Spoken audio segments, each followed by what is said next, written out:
Ang walang kapantay na martial god, unang yugto. Kabanata 2276, Maselang Relasyon. Dinala ni Jing si Linfang sa isang kagubatan ng kawayan sa tabi ng lawa, isang lugar kung saan siya nagpapahinga. Ito ay maganda, mayroong kalikasan, at ang mga enerhiya ay hindi madaling dumami doon. Maliban kung may sumigaw ng napakalakas, walang makakarinig sa sinabi doon. Kamusta si Qingfang? Tanong ni Linfang. Ang matandang lalaki ng Animal World at Linfang ay nagkaroon ng mahabang pag-uusap, gusto niyang si Linfang ang mag-aalaga sa kanya. Narito siya sa Void Phoenix Clan, ngunit mayroon siyang espesyal na katayuan sa lipunan, kaya nakaramdam siya ng awkward. Sabi ni Jing. Mahal na mahal ng nanay ko si Qingfang. Gayunpaman, ayaw ng tatay ko na makita siyang katabi ng nanay namin. Mayroong ilang mga panloob na problema sa Void Phoenix Clan. May isla ng posisyon ni Qingfang. Pero alagad siya ng Saint Emperor, kaya walang nang ahas na gumawa ng anuman sa kanya. Tumanggo si Linfang. Si Qingfang ay disipulo ni Saint Shiju Laoxian. Kung nandoon si Shiju Laoxian, kahit ang isang Holy Sage Ruler Clan ay walang magagawa sa kanya. Dahil sa ganoong paraan, hayaan si Qingfang na umalis sa Void Phoenix Clan, bakit kailangan niyang manatili dito? Tanong ni Linfang. Bakit hindi siya umaalis? Ang kanyang lakas ng dugo ay maaaring mapabuti sa Void Phoenix Clan. Kung kikilalanan siya ng Void Phoenix Clan, maaari siyang maging isang hindi kapanipaniwalang makajos na Phoenix. Maaari siyang maging isang sinaunang Phoenix at magkaroon ng isang walang kamatayang katawan. Kahit na si Shiju Laoxian ay isang Saint Emperor, hindi niya matutulungan si Qingfang sa bagay na iyon. Ito ang dahilan kung bakit gusto ng aming ina na bumalik siya, ang pinakamahalagang dahilan. Kung mananatili siya sa kanyang ama, limitado rin ang kanyang mga pananaw. Sabi ni Jing. Kung gayon, bakit hindi siya kilalanin ng Void Phoenix Clan ngayon? Tanong ni Linfang, nakasimangot. Nagpaparaya ang tatay ko sa nanay ko noon. Sumali pa siya sa Void Phoenix Clan. Isa itong malaking sakripisyo. Malaki ang utang ng Void Phoenix Clan sa aking ama. Pagkatapos ng lahat, siya ay isang henyo, at sa Northwest area, palagi siyang itinuturing na ganoon. Ngayon ay miyembro na siya ng Fire Shrine at kalahating Saint Emperor, tiyak na magiging isang tunay na Saint Emperor siya pagdating ng panahon. Maaari mong isipin ang kanyang panlipunang posisyon sa loob ng Void Phoenix Clan. Sabi ni Jing ng mabagal. Si Linfang ay naguguluhan. Ang napakagandang henyo ay sumali sa Void Phoenix Clan, iyon ay talagang isang sakripisyo, at lubos na kapakipakinabang para sa Void Phoenix Clan. Fire Shrine, malungkot na naisip ni Linfang. Sinabi niya kay Jing, kaya ano sa tingin mo? Ikaw ba ay nasa panig ng iyong ina, o sa panig ng iyong ama? Kapatid ako ni Fang. Nais ko sa iyo ang pinakamahusay para sa kanya. At wala akong pakialam sa mga kwento ng matatanda. Sabi ni Jing. Sige. Sabi ni Linfang na tumatango. Walang pakialam si Jing. Umaasa siyang magiging maayos si Fang. At ikaw, bakit ka nagpunta dito? Malamig na tanong ni Jing kay Linfang. Pumunta ako upang makita kung ano ang kalagayan ni Qingfang. Nag-aalala ako sa kanya. Mahinahong sabi ni Linfang. Nag-aalala ka, huwag mong subukang isama ako sa iyo. Malamig na sabi ni Jing. Tumawa si Linfang at sinabing, ang mga babae ay maganda kapag nakangiti. Noong kaldero pa ako, lalo kang gumanda. Linfang, huwag mong isipin na hindi ako maglalakas loob na atakihin ka dahil kay Fang. Sabi ni Jing na may pagpatay sa kanyang mga mata. Sa tingin mo magagawa mo ang lahat sa akin. Tumiti si Linfang. Nagulat si Jing. Sa katunayan, ang taong ito ay unang nagrerango sa Meeting of the Continent of the Nine Clouds. Napakaraming taon na ang lumipas, at hindi na niya makita ang antas ng paglilinang nito. Gaano siya kalakas ngayon? Gaano ka kalakas ngayon? Tanong ni Jing na curious. Subukan at makikita mo, mahinahong sabi ni Linfang. Naglabas si Jing ng nakakatakot na enerhiya na pumuno sa hangin. Isang malamig na espada ang lumitaw, ang mga puting ilaw ay nakaguhit sa kalangitan. Hindi siya nagpigil. Ang espadang iyon ay dumiretso sa leeg ni Linfang, at naglalaman din ito ng kanyang pinaka-nakakatakot na apoy. Iniunat ni Linfang ang kanyang kamay at hinawakan ang paparating na espada nang walang nangyari sa kanya. Nagulat si Jing at napaungol ng malamig. Masyadong malakas ang lalaking ito. Pahinga. Sabi ni Linfang. Agad na kumalat ang malinaw at malambing na mga tunog sa hangin. Ang malamig na apoy na espada ay naputol at naging abo. Ibinaba ni Jing ang kanyang mga mata at tiningnan ng mga piraso ng espada sa lupa. Nanginginig siya. Nakakamangha. Nagkaroon ng malaking pagkakaiba sa pagitan nila. Hindi siya tumigil sa pagsasanay sa paglilinang sa nakalipas na 10 taon, nasa tuktok na siya ngayon ng layer ng Dichi. Madali niyang mapatay ang mga ordinaryong celestial errors. Ngunit sa harap ni Linfang, nakaramdam siya ng panghihina. Pagkatapos, tumawa si Jing at sinabi, may paraan ako. Ano? Sabi ni Linfang na nakatingin kay Jing. Simula nang dumating ka rito, at ang iyong mga kakayahan sa pakikipaglaban ay hindi ka panipaniwala, kung pag-uusapan mo ang tungkol sa pag-ibig kay Qingfang, salamat sa iyo, maaaring tumaas ang kanyang katayuan sa lipunan. Biglang sabi ni Jing. Sinabi ni Linfang, ang Void Phoenix Clan ay isang Holy Sage Ruler Clan, maraming malalakas na cultivator. Kahit na ako ay isang malakas na cultivator, hindi ko matutulungan si Qingfeng na umangat sa hierarchy ng grupo. Ang Holy Sage Ruler clans gaya ng Void Phoenix clan ay hindi talaga nagbibigay ng importansya sa sinuman maliban sa mga Saint Emperor, at sa mga taong may potensyal na maging Saint Emperor. Wala silang pakialam sa iba. Kaya naman, mataas talaga ang posisyon ng aking ama, at ikaw ay may potensyal na maging isang Saint Emperor. Kung patunayan mo, iba ang mangyayari. Dahan-daang sabi ni Jing. Tumanggo si Lin Feng. Sa katunayan, para sa Holy Sage Ruler clans, ang mga Saint Emperor ay mahalaga, o mga taong malapit na maging mga Saint Emperor. Ang mga Saint Emperors ay lubhang kapakipakinabang din sa kanila. Ang mga angkan, sekta, at lahat ng iba pang makapangyarihang grupo sa mundo ay hindi interesado sa karaniwang lakas, interesado silang maging pinakamalakas. Maaaring sirain ng isang Saint Emperor ang isang buong grupo ng mga Saint Emperors kaagad. Sige, dalhin mo ako sa Qingfeng ngayon. Sabi ni Lin Feng. Tumanggo si Jing. Pareho silang umalis sa kagubatan ng kawayan at umalis sa kanyang tirahan. Paglabas nila sa tirahan, nabangga nila ang isang grupo ng malalakas na cultivator na naghihintay sa kanila. Kabilang sa kanila ang binata na kakadala lang ni Lin Feng doon. Umalis ka na, walang kang makikita. Walang pakialam na sabi ni Jing. Gayunpaman, ang mga silweta ng mga taong iyon ay kumikislap. Ang pinuno ng grupo ay isang binata, na nakatitig kay Lin Feng. Ang kanyang chi ay nasa isang magulong estado at lumundag patungo kay Lin Feng. Ao Feng, walang pakundangan. Sabi ko umalis ka na, mahinang sabi ni Jing. Ito ang Void Phoenix clan dito, ang mga estranghero ay hindi maaaring pumasok at lumabas ayon sa gusto nila. Sino siya? Tanong ni Ao Feng, malamig na nakatingin kay Lin Feng. Asar, mahinang sabi ni Jing. Naninigas ang mukha ni Ao Feng, ngunit tumingin siya kay Jing at sinabi. Miss Jing, puntahan mo ang elder. Nakapasok siya sa layer ng Tian di 7 araw na ang nakalipas. Kinokontrol niya ang siyam na abstruse flame strength, sana maintindihan mo kung ano ang ibig sabihin nito. Pagkatapos, tumalikod si Ao Feng at umalis kasama ang mga tao. Natigilan si Lin Feng at nagtanong. Si Wu Xingzi ang binata na lumitaw sa pagtatapos ng meeting of the Continent of the Nine Clouds last time. Mula sa Fire Shrine. Siya yun. Napakalakas niya, sobrang talino. Ginamit niya ang 9 Celestial Abstruse Flame Shrine Deployment Spell para makapasok sa Dichi Layer. Ang kanyang guro at ang aking ama ay may parehong lahi. Mga kapwa alagad sila, kaya umaasa silang pakasalan ko siya. Malamig na sabi ni Jing. Ang Void Phoenix clan ay dapat na masaya tungkol doon. Bulong ni Lin Feng. Malamig na sinulyapan siya ni Jing. Siyempre natuwa ang Void Phoenix clan tungkol dito. Makakatulong ito sa kanila na magkaroon ng mas malalim na kaugnayan sa Fire Shrine.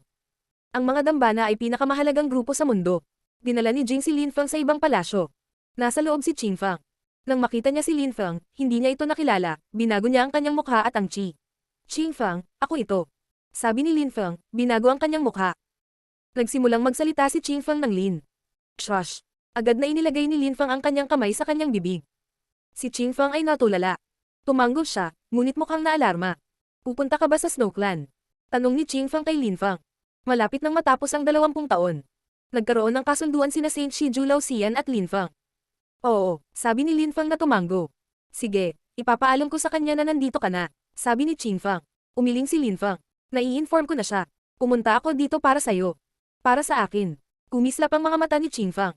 Oo, gusto ng tatay mo na alagaan kita, kaya kailangan kitang alagaan ng mabuti. Nakangiting sabi ni Lin Feng.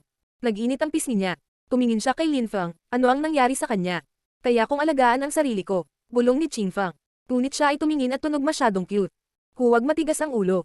Sabi ni Jing, na iniikot ang kanyang mga mata. Hindi ka ba nagpasya na pumunta sa Imperial Court ng Continent of the Nine Clouds para sa taong ito? Ngayon ay narito siya para sa iyo, at siya ay nanggaling sa malayo. Sino nagsabi niyan? Namula si Qingfeng. Tumawa si Lin Feng. Ayaw mong alagaan kita. Tumingin si Qingfeng kay Lin Feng, maganda ang mga mata niya. Nag-init ang tenga niya. Ikaw. Sa sandaling iyon, si Qingfeng ay mukhang isang maliit na inosenteng babae. Malawak na ngumiti sina Lin Feng at Jing. Noon pa man ay ganoon ang nararamdaman niya, ngunit palagi siyang tumatanggi na magsabi ng kahit ano. Ang walang kapantay na martial god, unang yugto. Kabanata 2277, Pag-aaway. Sa isa pang palasyo sa Void Phoenix clan, may 2 tao na nakaupo sa isang pavilion sa paanan ng isang bundok. Nagkukwentuhan sila. Sa sandaling iyon, may dumating at yumuko sa isa sa kanila, isang medyo may edad na lalaki. Walang estranghero dito sa ating usapan. Mahinang sabi ng nasa katanghaliang gulang na lalaki. Hindi naman siya mukhang mayabang. Sir, ngayon, isang binata ang pumunta kay Miss Jing. Napakalapit nila sa isa't isa, at pagkatapos noon, magkasama silang pumunta sa tirahan ni Miss Qingfeng. Sabi ng mensahero. Mukhang nagulat ang medyo may edad na lalaki. Sinulyapan niya ang binata sa tabi niya at sinabi, sige, pwede ka nang umalis. Sir. Yumuko ang taong iyon at umalis. Ang nasa katanghaliang gulang na lalaki ay tumingin sa katabi niya at ngumiti. Ang batang babaeng iyon ay gustong mag-alala sa akin. Tito, may mga kaibigan si Jing, normal lang. Nakangiting sabi ng binata. Ngunit dinala niya siya kay Qingfang. Hindi ko alam kung bakit. Kalmadong tanong ng medyo may edad na. Tumiti muli ang binata. Tito, maaari ko po siyang suriin. Magandang ideya. Hindi siya nakikinig sa akin, kaya magandang ideya iyon. Wala siyang pakialam sa pagpapalungkot sa akin. Umiling-iling na sabi ng medyo may edad na. Sigurado akong makikinig siya sa iyo tungkol sa kasal. Bukod dito, napag-usapan namin ng aking guro ang tungkol kay Qingfang. Sa aking mga kapwa-disipulo, mayroong ilang napakalakas na maaaring maging mabuti para kay Qingfang. Sa ganoong paraan, lilipat siya sa Fire Shrine at magkakaroon ng mas magandang tahanan. Alok ng binata. Walang pag-aalinlangan na ungol ng nasa katanghaliang gulang sa sarili at sa katumago. Sige, sa totoo lang, magandang ideya ito, matutuwa siya sa Fire Shrine. Magiging magandang tahanan ito. Siguro magiging maayos din ang nanay niya sa ganyan. Natutuwa akong marinig na sinabi mo iyan, Tiyo. Babalik ako at ipaalam sa aking guro. Nakangiting sabi ng binata.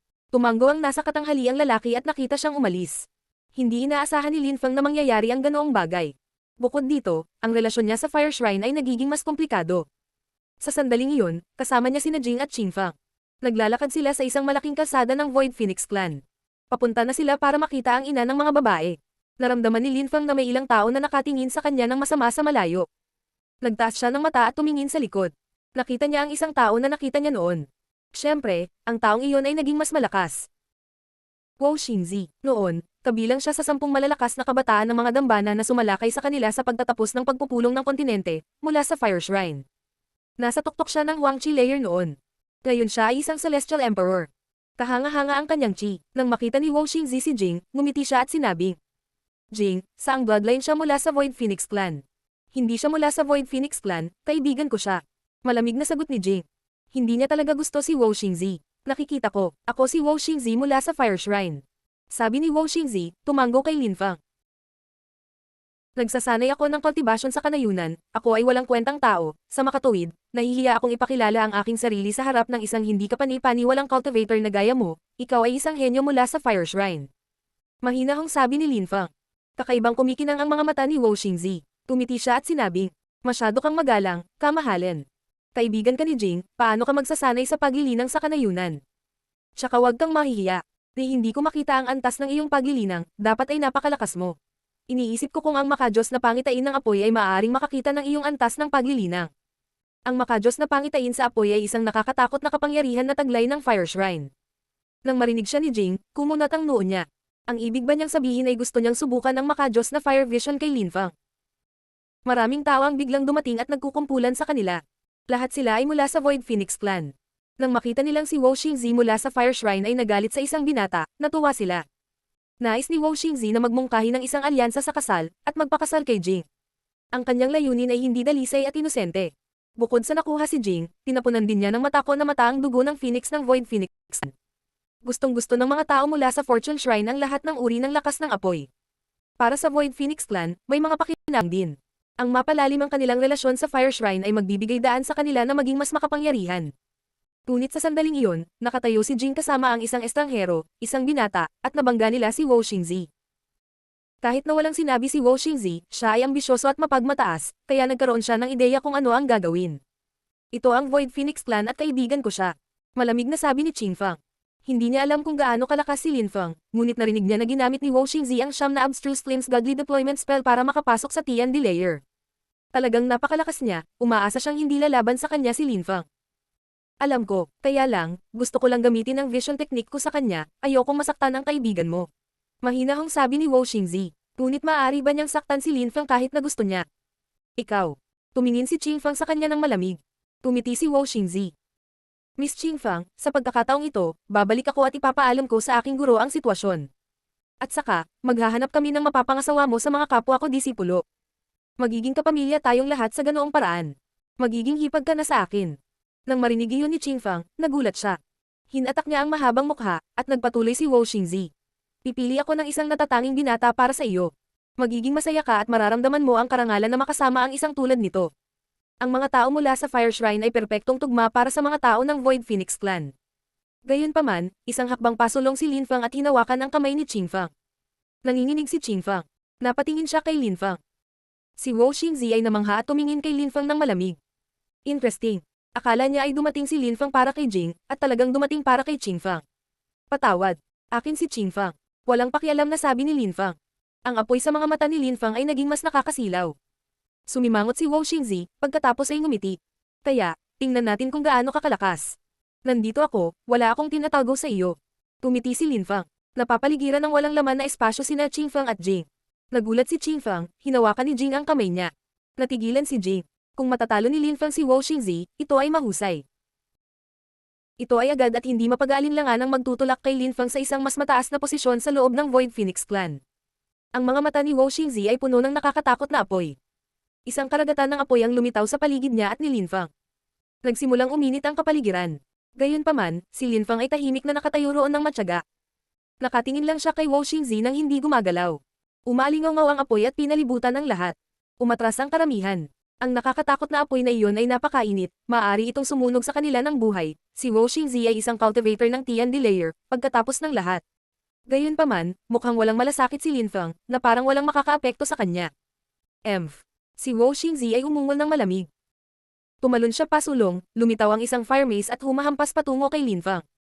Gayunpaman, napakunot ang noo niya habang bumagal ang apoy niya, at lumitaw ang isang bombero at lumapit sa kanya. Isang dambuhalang kamay ang humawak sa kanyang mace. Ano ang nangyayari? Ginagamit niya ang kanyang mga kamay para kunin ang fire mace ni Wo Xingzi. Tanong ng karamihan. Ang fire mace ni Wo Xingzi ay napakalakas. Gustong bawiin ni Wo Xingzi ang kanyang mace, ngunit hindi niya ito maigalaw. Kaluskos ang mga tunog, at ang kanyang mace ay nabasag kahit na ang isa pang kamao ay gumagalaw patungo sa kanyang ulo. Gulat na sigaw ni Wo Xingzi. Naglabas siya ng milyon-milyong apoy patungo sa kamao, at sumabog ang hangin. Kasabay nito, umatras siya, ngunit napagtanto ng karamihan na ang mga kamao ay gumagalaw pa rin patungo sa kanya. Bahagyang nagbago ang mukha ni Wo Xingzi. Itinaas niya ang kanyang mga kamao, at isang nakakatakot na makajos na lakas ng apoy ang lumitaw. Naglabas si Linfang ng walang laman na lakas ng espasyo, mga dimensyon na nabasag sa paligid ng kanyang kamao. Sirain. Sigaw ni Wo Xingzi, pinalamutian ng makajos na lakas ng apoy sa kanyang mga daliri. Siyam na apoy ang lumitaw sa paligid ng kanyang mga kamay at naging hindi masisira na makajos na lakas ng apoy. Nabasag ang lakas ng bakanteng espasyo. Kinilig ang mga nanonood. Iyon bang makajos na lakas ng apoy? Gaano kasira? Biglang nawala si Linfang, at tanging walang laman na lakas ang natitira. Biglang tumalikod si Wo Xingzi at hinampas ang kanyang mga daliri. Isang nakakatakot na dambuhalang walang laman na kamay ang humawak sa kanya. Asar. Galit na sigaw ni Wo Xingzi. Siya ay natigil at nakatitig kay Linfang. Naglabas siya ng mas maraming apoy sa alon patungo kay Linfang. Ang lakas ng walang laman na espasyo ng taong ito ay hindi kapani-paniwala. Hindi niya alam na gumagamit lang si Linfang ng purong bakanteng lakas para labanan siya. Nakikita mo ba ang antas ng aking paglilinang ngayon? Tanong ni Linfang, sinisira ang apoy na ginamit ni Wo Xingzi sa pag-atake sa kanya. Siya tunog ganap unruffled. Humawak ng mahabang mukha si Wo Xingzi sa kanyang mga sinabi. Siya ay isang henyo mula sa Fire Shrine, ngunit natalo siya sa maliit na labanang ito ng kaawa-awang, nakakahiya. Ang walang kapantay na martial god, unang yugto. Kabanata 2278, mga kaisipan. Tumingin si Jing kay Wo Xingzi at walang awa na sinabi, hindi ka magaling. Sa palagay mo ba ay mas mahusay ang iyong mga kapwa-alagad kaysa sa kanya? Ang mga alagad ng Fire Shrine ay hindi naman talentado. Hindi nakaimik si Wo Xingzi habang nakatitig kay Linfang. Talagang malakas ka, hindi ko magagamit ang buong lakas ko, dahil nasa Void Phoenix Clan kami. Lumabas tayo para makipag-away, ano sa tingin mo? Wala akong oras. Sabi ni Linfang ina ng mahinahong tono. Tumingin siya kina Jing at Qingfang. Tara na, napanganga si Wo Xingzi. Ang apoy sa kanyang mga mata ay naglalaman ng mapanirang lakas na handa ng ilabas. Ngunit, nakaramdam siya ng pang-api. Wala siyang masyadong magawa. Napakalakas talaga ng lalaking ito. Naalala niya ang naisip niya. Tingnan natin kung sapat ka para kay Qingfang. Tungkol kay Qingfang, noong una ay gusto kong makahanap ng isang tao dahil sa kaibigan ng aking guro. Kung umalis si Jing sa clan, gusto kong tulungan si Qingfang na umalis sa clan. Wala itong masyadong kinalaman sa akin. Ngunit ngayon, mukhang kailangan ko talagang tulungan si Qingfang na makahanap ng isang tao, sa isip ni Wo Xingzi, nakangiti sa loob. Ngunit kung hahayaan niya itong pakasalan si Linfang, hindi ba mas magiging masaya ito? Hindi nagustuhan ni Wo Xingzi kapag walang gulo. Ngayon, naging kawili-wili ito. Si Linfang ay napakalakas at hindi siya natatakot sa mga dambana. Malamang tinatago niya ang tunay niyang katayuan sa lipunan. Walang pakialam si Linfang sa naisip ni Wo Xingzi. Nagtungo sila sa palasyo ng ina ni Qingfang. Ang grupo ng mga tao ay pumasok sa kanyang patio, kung saan dalawang tao ang nagbibilad. Tatay, nandito ka rin. Sabi ni Jing sa medyo may edad na lalaki. Tatay niya iyon. Oo, tumanggo ang nasa katanghaliang gulang na lalaki. Tumingin siya sa tatlong tao, at lalo na kay Lin Feng. Tumiti siya at sinabing, kakaiba, ang antas ng iyong paglilinang ay tila nakakalito at magulo, na para bang ikaw ay isang cultivator ng tuktok ng Huang Chi layer, ngunit ang iyong panloob na chi ay masyadong malakas para sa isang emperor. Ano ang iyong tunay na antas ng paglilinang? Tian Di layer. Sagot ni Lin Feng na may magalang na ngiti. Siya ay halos kasing lakas ng isang cultivator sa tuktok ng layer ng Tian Di, sa katunayan, ngunit ang kanyang mga kakayahan sa pakikipaglaban ay mas mahusay kaysa doon. Celestial Emperor. Ang iyong chi ay talagang magkatulad. Ngunit ang iyong diskarte sa pagtatago ay hindi ka panipaniwala. Mahinahong sabi ng medyo may edad na. Mukhang curious siya. Hindi naman talaga gumagamit si Lin Feng ng concealment technique, wala na siyang cultivation level. Hindi maintindihan ng ibang tao, kaya hindi malinaw ang antas ng kanyang paglilinang. Siya ay isang bisita, bakit mo siya iniinis sa kanyang antas ng paglilinang? Sabi ng magandang babae sa tabi ng medyo may edad na lalaki. Siya ay napakaganda, at mukhang isang 30 taong gulang na babae. Siya ay tumingin napakaakit. Siya ay naghatid ng mga babae tulad ni Qing Feng at Jing, halatang napakaganda niya. Ang mga relasyon ni Jing at ng kanyang ama ay tila napakaharmonya. Naisip ni Lin Feng. Tama, mangyaring maupo. Sabi ng nasa katanghaliang gulang na lalaki, na iminuwestra ang mga upuan. Mukha siyang palakaibigan, hindi tulad ng isang dominante at brutal na half-saint. Mukha siyang ordinaryong lalaking nasa katanghaliang gulang. Umupo si Lin Feng at ang dalawang babae. Tumiti ang magandang babae at sinabi kay Qing Feng. Pumunta ka ba dito para ipakilala ang batang iyon sa iyong mama?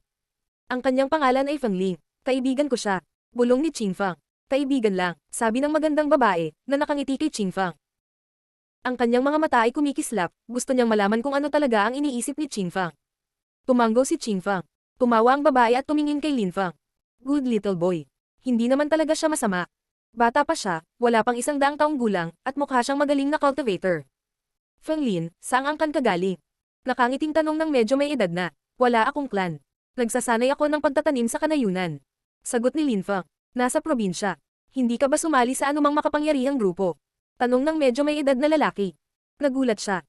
Tumanggo lang si Lin Feng. Bihira lang yan. Dapat kang sumali sa Fire Shrine. Interesado ka ba? Tanong ng medyo may edad na lalaki, nakangiting tapat at magiliw.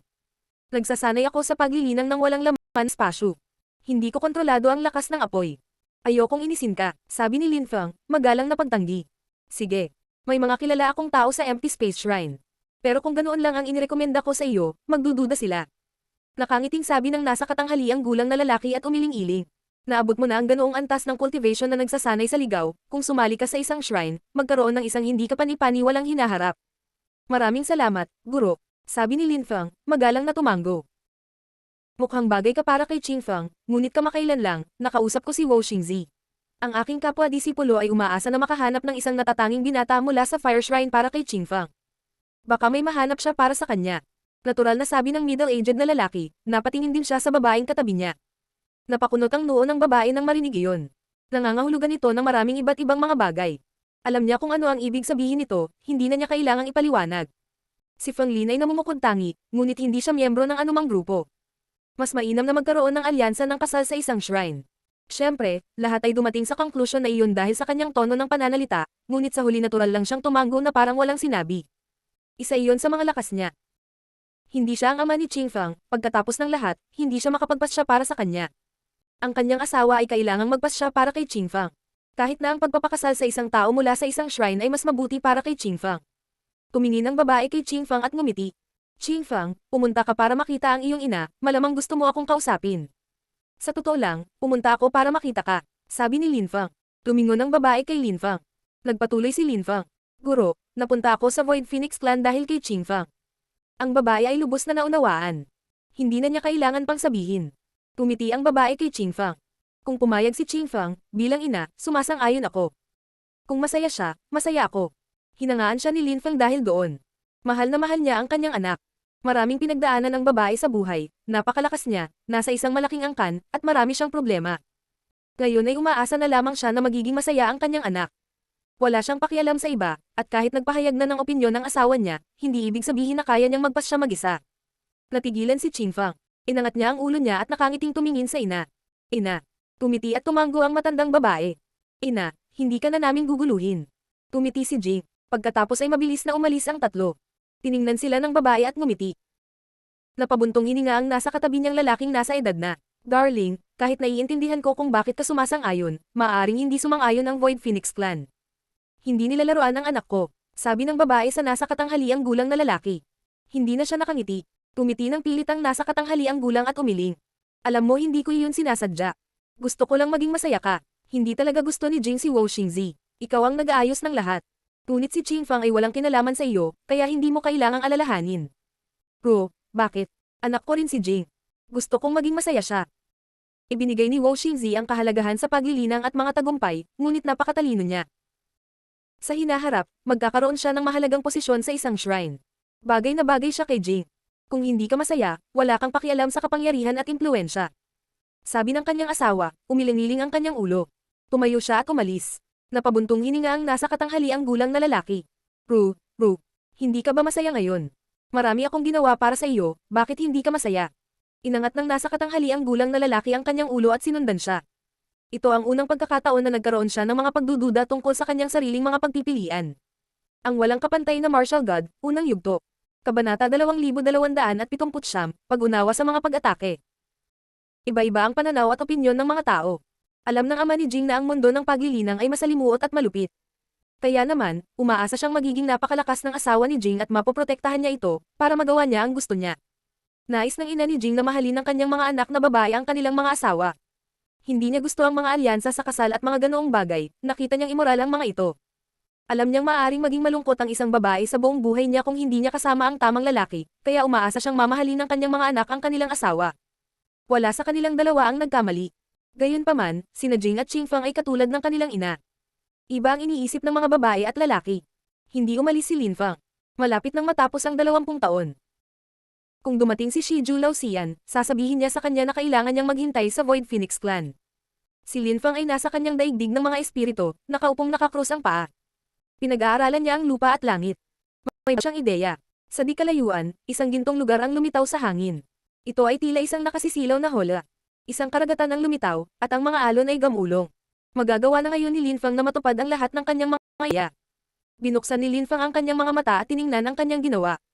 Bumalik sa Purple Clouds, matagal na niyang pinangarap. Nag-aral siya ng buhay, nag-aral siya ng mga aklat na hiniram niya sa Fortune Shrine, at marami siyang naobserbahang tao. Napagpasyahan niyang tawagin ang kanyang cultivation level na God level. Ito ay dahil kontrolado niya ang lahat ng uri ng lakas. Sa kanyang daigdig ng mga espiritu, para siyang isang supernatural na nilalang. Nagagawa niya ang anumang gusto niya. Gayunpaman, nagsimula lang siya sa God level. Nag-iisip siya kung ano ang gagawin upang mapabuti ang landas ng paglilinang. Napagtanto ni Lin Fang na hindi na niya kayang magsanay ng kultibasyon tulad ng mga ordinaryong tao. Hindi niya kailangang pag-aralan ang mga sinaunang kasulatan. Kailangan niyang maunawaan ang buhay, maunawaan ang mundo, maunawaan ang lakas, at maunawaan ang kanyang sarili. Nililikan niya ang kanyang paglilinang, ang kanyang sariling paglilinang, ang kanyang sariling antas. Napakahalaga noon. Kailangan niyang pag-isipang mabuti. Iniunat ni Lin Fang ang kanyang kamay at ang hindi kapani-paniwalang dami ng cosmic energies ay nakondensed at naging isang malakas na hangin sa kalawakan. Inilabas ni Lin Fang ang mga Holy Spirit, na pumasok sa hangin, pagkatapos ay naglabas ng sinaunang lakas. Para siyang Diyos na kayang lumikha ng anuman. Ikinumpas niya ang kanyang kamay, at ang lakas ng bakanteng espasyo ay kumaluskos. Bumibilis ang pintig ng kanyang puso. Maaaring masira ang kanyang mundo, hindi ito masisira. Gayunpaman, habang lumalakas siya, lumakas din ang kanyang mundo. Hindi ako sapat na malakas. Napaisip si Lin Fang. Ang kanyang lakas ay magulo, at kahit na siya ay malakas, kailangan pa rin niyang pagbutihin ang kanyang mga enerhiya. Kailangan niyang mag-focus. Kailangan niyang bigyang pansin ang mga detalye. Nasa akin ang kontrol, ang susunod na hakbang ay ang paglikha. Iyon ay bahagi ng aking antas ng Diyos, naisip ni Lin Fang. Ngayon, marahil ay oras na upang lumikha ng isang espesyal na uri ng lakas na magiging perpekto para sa kanyang mga pag-atake. Malakas ang mga atake ng espada, matalas ang mga gold cosmic energies, mas mabilis akong pinapabilis ng walang laman na space energies, matalas ang hangin at pinapataas ang bilis ko, matutulungan ako ng mga espada ng Holy Spirit na pahusayin ang mga atake ng espada, ang soundwave attacks ay maaaring maka-impluwensya sa kaluluwa ng mga tao. Kung dagdagan ko ang 9 Netherworld Strength sa Holy Spirits at Cursing Strength, mas nakakatakot ang mga pag-atake ko. Sa 9 words ng incantation ko, tapos mas maganda pa, gamit ang sandata na chi, mas sumasabog ang mga atake ko. Ungol niya. Ang mga uri ng lakas ay perpekto para sa mga pag-atake. Kaya niyang gumawa ng makajos na mga pag-atake ng espada gamit ang mga lakas na iyon. Mahalagang bigyang pansin ang kalikasan ng mga cosmic energies. Isang mas malakas at mas mahina, at nakakuha ka ng average. Kung sila ay antagonist, kung gayon sila ay hindi gaanong epektibo. Ipinikit ni Linfang ang kanyang mga mata at nagsimulang gamitin ang kapangyarihan ng Celestial Evolution Holy Scriptures. Sa isip niya, bawat segundo ay nagbabago ang lahat. Nagiging mas maayos ang lahat. Binuksan ni Linfang ang kanyang mga mata at lumabas ang kanyang lakas. Ang mga nakakatakot na ilaw ay sumilay sa kalangitan at sinira ang walang laman na kalawakan. Sumimangot si Linfang at umiling. Sa sandaling lumabas ang mga enerhiya mula sa aking katawan, sila ay ganap na pinagsama, ngunit may problema pa rin. Upang makapagsagawa ng malalakas na pag-atake, kailangan niyang umatake ng mabilis. Kailangan niyang i-condense ang maraming uri ng lakas sa lalong madaling panahon, kailangan niya ang pinakamalakas na lakas hanggat maaari. Sa makatuwid, ipinikit ni Linfang ang kanyang mga mata, pinalaki ang kanyang lakas, muling idinilat ang kanyang mga mata, inatake, at ipinagpatuloy ang paulit-ulit na prosesong iyon ng paulit-ulit. Ginawa niya iyon sa loob ng 3 araw. Pagkaraan ng 3 araw, si Linfang ay nakaharap sa mga sword lights, nagniningning na parang hindi na sila maghihiwa-hiwalay. Maaari nilang sirain ang isang cultivator ng Huangqi layer sa loob ng millisecond. Kumislap ang mga mata ni Linfang. Sa wakas, lipat siya. Naglabas siya ng kahangahangang lakas, nakasisilaw na gintong mga ilaw na nakaguhit sa kalangitan, at lumitaw ang isang dambuhalang bakas ng espada. Ang hangin ay sumigaw, at ang mga sonic boom ay tumunog ng ilang sandali. Ang taybak na iyon ay isang makajos na taybak. Kinokontrol ko ito ng perpekto. Ito ay makapangyarihan, ito ay isang ruler's sword. Bulong ni Linfang. Iyon ang unang atake ng espada na ginawa niya. Ang ganitong uri ng espada, sa antas ng kanyang paglilinang, ay ang pinakamahusay na pag-atake na magagawa niya. Ito rin ay mas mahusay kaysa sa anumang depensa na magagawa niya. Kaya niyang pumatay ng mga kaaway sa gayong pag-atake. Iyan ang atake ng aking ruler's sword. Sa hinaharap, maaari kong pag-aralan ng iba pang mga uri ng lakas, at maaari akong lumikha ng mga purong ngunit paputok na pag-atake. Hindi lang puro pag-atake ang gagamitin ko sa hinaharap, baka mamix ko ang lahat ng klase ng lakas, gaya ng pag-atake ng lakas ng oppression base sa ancient holy techniques. Magagawa kong apihin ang sino mang ganyan. Makakapagdagdag din ako ng mga bagong uri ng lakas sa mga pag-ataking iyon. Malapit nang matapos ang 20 taon, kailangan niya ng ilang trump card. Si Wu Xingzi ay isang celestial emperor, ngunit siya ay napakalakas na. Simple lang ang laban nila, hindi ginamit ni Wu Xingzi ang kanyang buong lakas. Kahit na si Wu Xingzi ay hindi nagdulot ng banta kay Linfang, ang ultimate goal ni Linfang ay hindi maaaring maging isang katulad ni Wu Xingzi. Kakailanganin niyang lumaban ng husto sa mga tao, mas malakas kaysa kay Wu Xingzi sa hinaharap. Kung gagamit ako ng mapang-api na lakas, kailangan ko ring ilagay ang lakas ng demonyo sa aking mga pag-atake. Ang lakas ng demonyo ay mapang-api. Ang lakas ng lupa ay mabigat, ngunit hindi ito sapat na mapang-api, maliban kung magdagdag ako ng kaunting lakas ng kamatayan, kung gayon mabilis kong mapapatay ang aking mga kalaban. Sabi niya sa sarili niya. Mapang-api, agresibo, mabilis, iyon ay mahalagang katangian para sa mga pag-atake. Sa kanyang death down na umabot na sa pinakamataas na antas, ang siyam na salita ng kanyang inkantasyon, at pagmumura ng lakas upang atakihin ang mga kaluluwa ng mga tao, magagawa niyang durugon ng mabilis at marahas ang kanyang mga kalaban. Ipinagpatuloy ni Linfang ang pag-aaral, nananatiling nakatutok. Ito ang dahilan kung bakit siya naging napakalakas, ito ang dahilan kung bakit siya ay may talento. Nakatutok siya. Nag-concentrate siya. Maraming tao ang masyadong nag-ambala. Nagpatuloy siya sa pag-aaral at pag-iisip ng ilang araw at gabi hanggang sa ginawa niyang perpekto ang kanyang pag-atake. Hindi alam ni Linfang na nakatitig sa kanya sina Qingfang at Jing sa labas, kumikislap ang kanilang magagandang mata. 7 araw na siyang nakatitig sa wala. Bulong ni Jing na walang imak. Hindi pa siya bumabalik sa katinuan. Oo, tumanggo si Qingfang, nanlaki ang kanyang mga mata. Yung anak sa labas. Sabi ni Jing. Tumingin siya kay Qingfang at sinabing, nakipag-sex ka na ba? Kumislap ang mga mata ni Qingfang. Hindi pa kami gaanong nag-usap, paanong may nangyari sa pagitan namin? Bastos. Malamig na sabi ni Jing. Gusto niyang sampalin si Linfang. Kapag nagising siya, sasampalin ko siya. Bumalik sa katinuan si Linfang at narinig iyon. Bamulong siya. Sigurado ka bang gusto mo akong sampalin? Binuksan niya ang kanyang mga mata at tumawa, ngumiti ng malapad, ngunit nakaramdam ng lamig si Jing. Muntik na niyang makalimutan na masyadong malakas ang lalaking ito. Ang walang kapantay na martial god, unang yugto.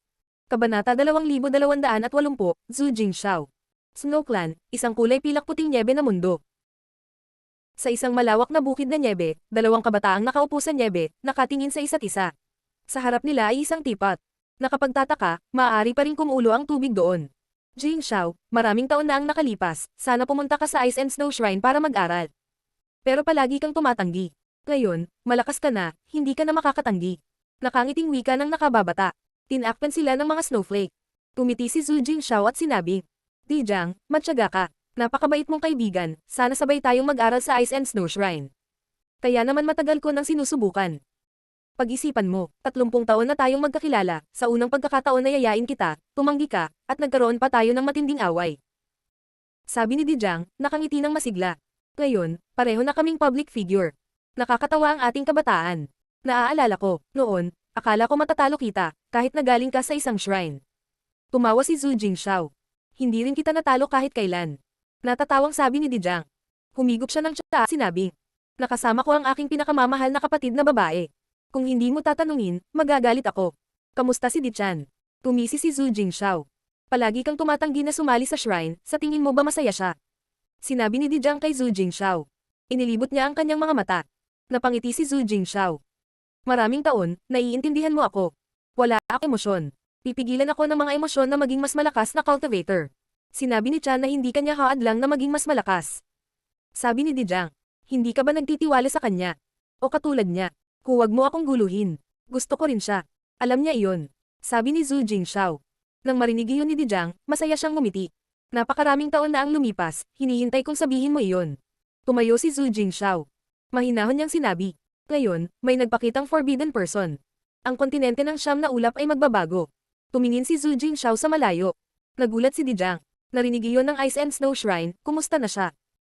Ilang araw ang nakalipas, si Wo Xingzi mula sa Fire Shrine ay nagmungkahi ng isang alyansa sa kasal sa Void Phoenix Clan. Umuusad na sila, sandali na lang. Gusto nilang bumuo ng isang alyansa sa isang shrine upang maging mas malakas. Sabi ni Dijang ng mahinahon. Inilalagay niya ito sa paraang nagmukhang mura ang Void Phoenix Clan. Ngunit ang mga dambana ay may maraming cultivator tulad ni Wo Xingzi. Kung lahat sila ay makapagpakasal sa mga babae mula sa Holy Sage Ruler Clans, kung gayon ito ay magiging kapaki-pakinabang para sa lahat. Kaya lumapit ka sa akin. Sabi ni Zhu Jingxiao, nakangiti. Mahinahong tumango si Dijang. Narinig ko na ang isang henyo ay lumitaw sa Snow Clan, at na siya ay naglalakad sa parehong landas ng 4 na monarch. Sabi ni Dijang na iniisip. Tumango si Zhu Jingxiao. Si Zetian ang tinutukoy mo. Sa katunayan, siya ay nakakagulat na may talento. Sa hinaharap, mas malakas siya kaysa sa akin. Nang marinig ni Dijang ang tungkol kay Zetian, nanginginig siya. Mas malakas pa siya kaysa sa naisip niya noon, hindi niya talaga maisip. Pero huwag mong subukang isama siya sa Ice and Snow Shrine. Malakas ang 4 na monarko. Si Zuao ay may talento, ngunit ang kanyang personalidad ay hindi sapat. Kung makontrol ni Zetian ang kanyang sarili at manatili sa Snow Clan, magagawa niyang maging hari ng Snow Clan. Kung hindi niya kaya, tutulungan ko si Zuao. Hindi sila maaaring sumali sa Ice and Snow Shrine. Sabi ni Zhu Jingxiao ng mahinahon. Ang magiging hari ng Snow Clan ay hindi maaaring sumali sa anumang shrine. Ito ay isang panuntunan. Tumango si Dijang. Naintindihan niya. Samahan mo akong mamasyal sa shrine. Tanong ni Dijang kay Zhu Jingxiao. Sige, puntahan natin si Dichan. Tumango si Zhu Jingxiao. Naghanda na silang dalawa para umalis papuntang Ice and Snow Shrine. Sa tuktok ng isang bundok ilang dose-dosenang li ang layo mula sa manyeb na bukid ay isang matandang babae. Sa tabi niya ay may nakaakbay sa likod niya. Hindi ko akalain na papayag si Jingxiao na pumunta sa kanyang shrine. Nagulat na sabi ng matandang babae. Alam ni Jingxiao ang gagawin. Mas talented siya kaysa kay Zuao. Hindi namin kailanman pinigilan si Zuao na gumawa ng anuman, kaya hindi rin namin mapipigilan si Jingxiao na gumawa ng anuman. Mahinahong sabi ng isa, tumango ang mandang babae. Ang 4 na monarko ay tumaas. Ngunit ngayon ay may isang ipinagbabawal na tao sa mundo, at ang mga dambana ay nag-aalala. Kailangan nating manatiling mahinahon kung gusto nating bumangon, at hindi tayo maaaring maging kaibigan lamang ng Ice and Snow Shrine. Siyempre, nakausap ko na ang Fire Shrine. Kailangan nating mapanatili ang magandang relasyon sa kahit 3 shrines. Tumango ang matandang babae. Kung hindi ako nagkakamali, malapit nang matapos ang 20 taong pinagkasunduan natin ni Shiju Laoxian. Sa tingin ko din. Buti naman, nagsasanay pa rin siya ng cultivation. Umiling ang matandang babae. Hindi ko alam kung anong klaseng tao ang dadalhin ni Shiju Laoxian. Pero kahit sinong dalhin niya, anak niya si Zetian, binigyan niya kami ng malaking regalo. Kung darating siya, ipadala si Zuao at sabihin sa kanya na huwag patayin ang batang iyon. Kung tutusin, siya ang ama ni Zetian. Hindi magiging masaya si Tian. Dahil si Zetian ay may talento, ang Snow Clan ay hindi gustong magalit sa kanya. Kung naging mahina si Zetian, matagal na nilang nakalimutan si Lin Feng. Noon, ang nakipagkasundo lang kay Shiju Laoxian ang nandoon, hindi alam ng ibang tao kung sino ang nagal-ihi ng anak kay Mengqing. Ngunit sa loob ng 20 taon, ang emperor na iyon ay hindi maaaring maging lubhang malakas. Si Zuao ay isang celestial imperial beast, kaya niyang sampilan ang kaaway at agad siyang patayin. Sa Snow Clan, bukod kay Mengqing, may ibang nakakaalam tungkol kay Lin Feng. Zhu Shenfeng. Si Zhu Shenfeng ay nasa isang kuweba, nagsasanay sa paglilinang. Lumabas siya at dahan-daang naglakad pasulong. Isa na siyang Great Emperor. Gayunpaman, sa nakaraan, siya ay pinahiya ni Lin Feng at hindi niya nakalimutan ang tungkol doon. Malapit nang matapos ang 20 taon. Buntong hininga ni Zhu Shenfang. Mabilis lumipas ang panahon. Inangat niya ang ulo niya at tumingin sa malayo. Bulong niya. 10 taon na ang nakararaan, nauna ka sa meeting of the Continent of the Nine Clouds. Gaano ka kalakas ngayon? Pupunta ka ba sa Snow Clan? Ang 20 taon ay hindi gaanong, kahit na ikaw ay sobrang galing. Kung pupunta ka sa Snow Clan, mamamatay ka. Si Zhu Ao ay isa ng Celestial Imperial Beast. Nakakatakot ang lakas niya. Noon sinabi mong gusto mong talunin ang Monarch ng Snow Clan. Bukod kay Zhu Ao, may mas malakas pa. Sa Snow Clan, bukod kay Zhu Shenfeng, si Meng Qing lang ang nakaalala sa 20 taong kasunduan. Hindi isinapuso ng Snow Clan ang kasunduan. Walang sino man sa Snow Clan ang nag-isip na ang kasunduang iyon ay maaaring magbago ng kapalaran ng kanilang buong angkan at maraming tao ang magsisisi. Noong mga araw na iyon, si Meng Qing ay nasa tuktok ng isang manyeb na bundok, nakatingin sa malayo. Mabagal na lumipas ang oras para sa kanya. Kinabahan siya, ngunit kumbinsido din siya na lalabas si Lin Feng. Hindi niya kailanman pinagdudahan iyon. Nasa likod ni Meng Qing si Zetian, at alam niya kung ano ang iniisip ng kanyang ina. Nakatingin din siya sa malayo. Siya ay naiinip. Marami siyang narinig na kwento tungkol sa kanyang ama mula kay Meng.